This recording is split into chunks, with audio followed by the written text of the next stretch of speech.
Hey guys, welcome back to my channel. If you're new here, don't forget to click the red button down below and subscribe for more videos, obviously.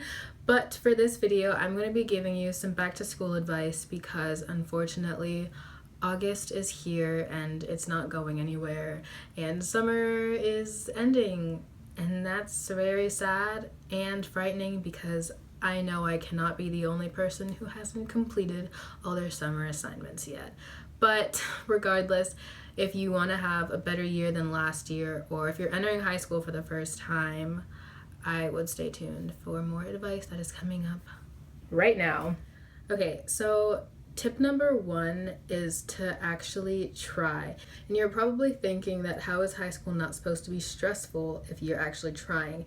And I say that because it's so much easier to try, of course, academically and put forth effort into your grades than like slack off most of the quarter and then like start freaking out when you have, D's in all your classes. My tip is to try your hardest at the beginning of the quarter, and then you can like gradually take it down a notch as the quarter goes on, because it's so much easier to like start with an A and keep an A than like start with a C and like try to like keep working it up. That's the most stressful thing, and like it makes the end of the quarter so much more stressful, and then so much stress you don't want to have, which is why you try and avoid it. Number two is you don't have to have a lot of friends. It's so much better to have a smaller group of people that you're really close with and that you can get really personal with, and like they know more about your life, than to just have a bunch of friends that like you secretly hate behind your back. There's really no point of having a lot of friends if you're not close with all of them. So I would say like having a small close group of friends is way better than just knowing everyone and stuff and like not really connecting with them. Number three,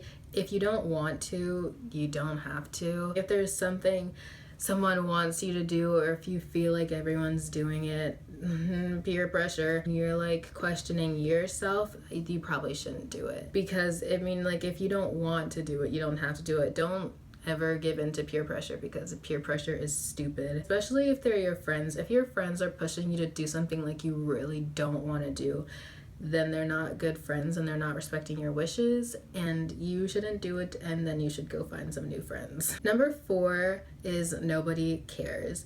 Something I'm still really learning, but nobody really cares. There's this quote that says people care 10% as much as you think they do, and I just think that's so true, because like my friends will come up to me and say stuff like, oh my god, I cannot believe that just happened, I'm so embarrassed, blah blah blah, and I'm just like, when did that even, like, I don't even know, and I'm like your best friend. So I feel like if you're constantly thinking that like every single person around you is like judging you and looking at you, please don't go through high school with that type of mentality. Number five, kind of going along with the last one, is no one really knows what they're doing.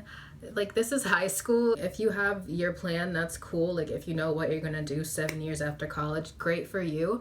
But if you're still like deciding what you want to do, if you want to go to college, where you want to go to college, what you want to major in, it is stressful to think about. And if you don't know what you're doing, that's okay. You still have, well, unless you're a senior, you still have plenty of time to think about it and talk with people and decide what you finally want to do. Number six is really important. It is be nice to teachers. Teachers are people too. That's their job. They're here to help you, most of them. They're also the only people that can help you bump your grade up at the end of the quarter when it's like, on the verge of like a C or a B or a B or an A. So if you're nice to them, maybe they'll be more willing to help you than if you like are rude to them. I think it is good to have a teacher that you can talk to, so that way they can help you. The last tip is tip number 7, because I couldn't think of 10 because I didn't want to come up with 3 stupid tips. But the last tip is tip number 7, and that is give yourself a break. I think it is good to routinely give yourself a break, not literally like, you know what, I'm gonna take 4 days off school because I just can't right now. But I think it is cool to just, maybe like, well, not like you can take a day off school. Maybe you can take a day off school. My parents wouldn't let me. Try not to get down on yourself too much.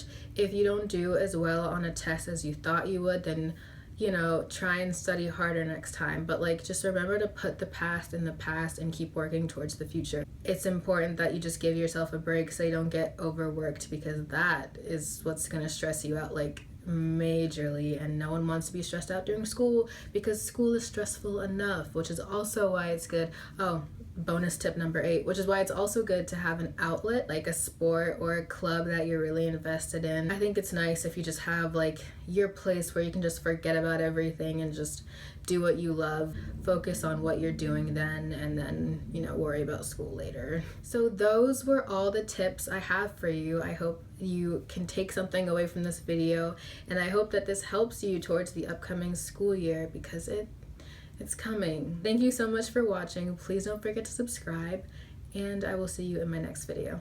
Bye!